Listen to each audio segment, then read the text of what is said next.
Hey guys, welcome back to the channel. Today I will be making African egusi with plantain fufu. So guys, my ingredients here today, I have some broccoli greens already washed and drained. I have my red palm oil, my crayfish powder, my egusi has already been blended. I have my box of fufu powder that I bought out the store. I have 3 Scotch bonnet peppers, a box of Maggi. I have some salt. That's my blended red bell peppers, onions, and other herbs. I have the red purple onions and dried fish. This is my meat blend that has cow foot, tripe, and some goat meat, which we call mutton. Alright guys, I have my pot already on the stove, already heated, and I'm just going to take my meat and put them into the pot.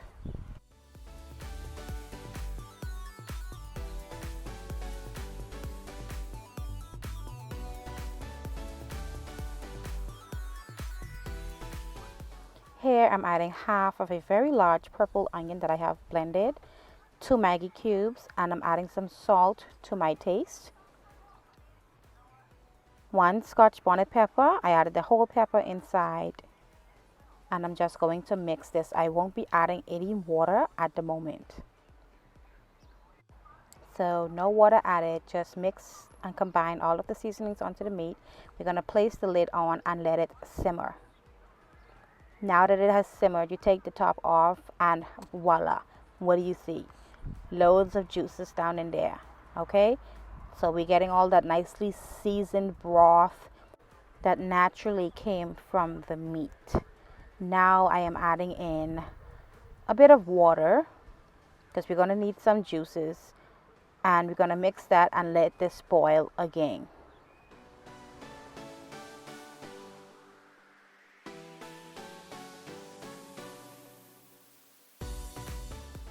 All of the meat, they have different textures.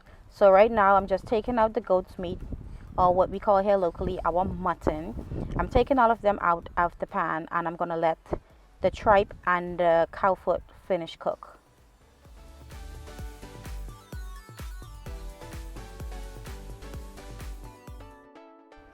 Now that the rest of my meat is done, I will take them all out of the pot, and I'm going to save my meat broth for later.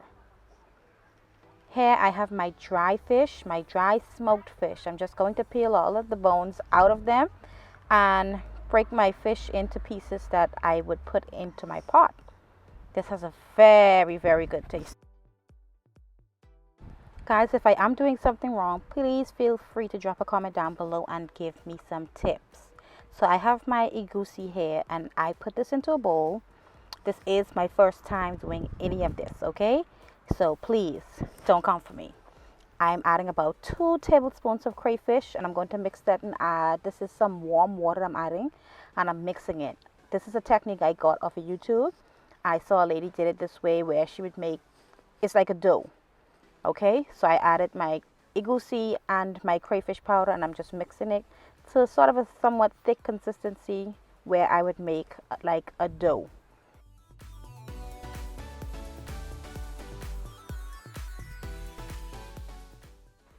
Time for the fun part. Let's get cooking. So I have 1/3 cup of palm oil that I'm adding into my already heated pot. Okay, this is the brand that I was able to find over here in the Bahamas. And this is the other half of my large purple onion, red onion, purple onion, tomato. Okay, just mix the onions into the pot. They're going to get a bit translucent. Get them cook on down in that oil.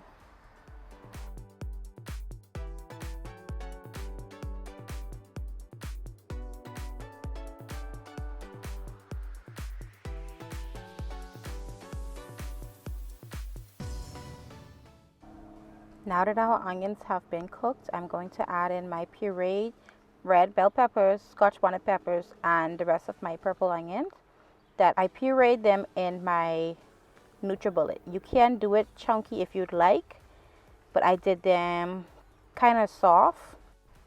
We're going to let this fry down in that oil for a couple of minutes before adding anything else in the pot. Okay, I am adding in another Maggi cube that is fried down a bit beautifully. We're going to mix that on up, and then I'm going to add in my dry fish. That dry fish has an amazing fragrance.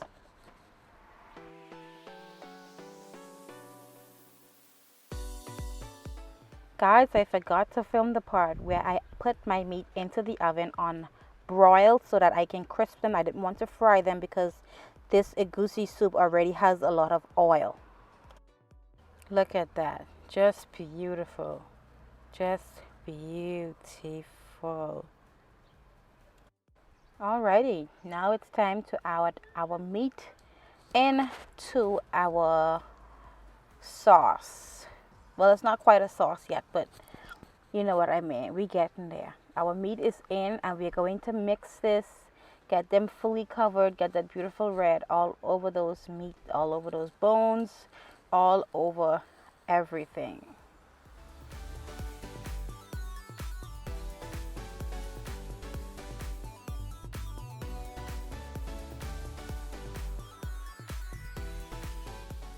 Here we have that delicious and flavorful meat broth that I boiled my meat in. Now looking at it now, that's not enough liquids that I want for my stew. What is a stew? So I will be adding some more water in until it has the amount of sauce or gravies that I would like for it to have. Okay?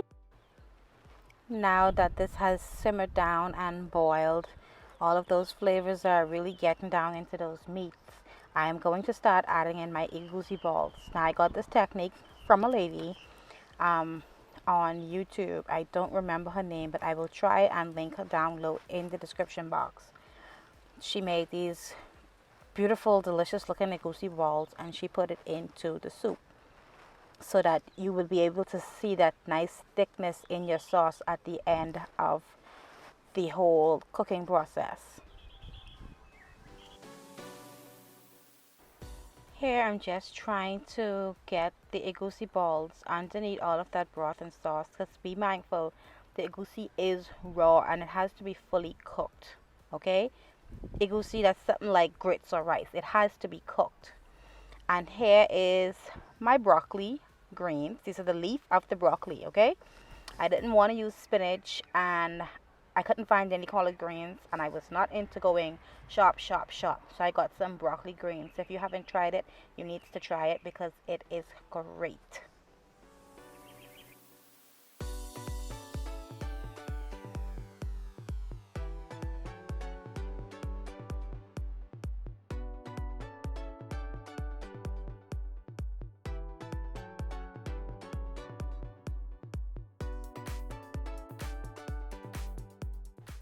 Now to start this plantain fufu, okay?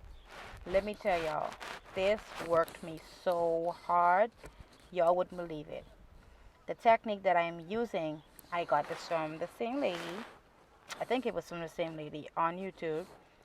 Boiling hot water and just pour the plantain flour into the pot. Now immediately, it is hot, but you have to start mixing immediately. There's clumps, there's lumps, there's mountains. Hey, for my first time, I think I did good. Could have been 1,000% better, but hey, listen to me. This worked me hella hard.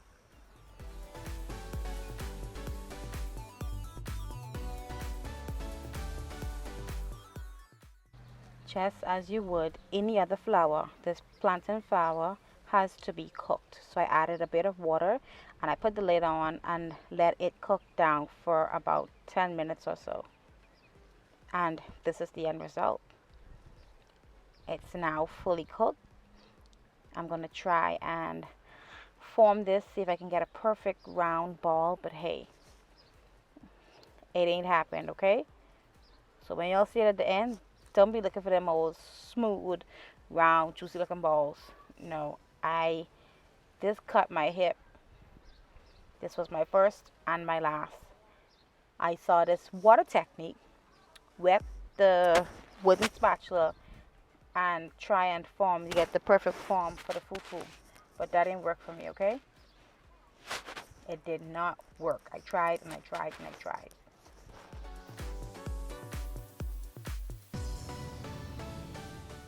This is my end result for my egusi soup.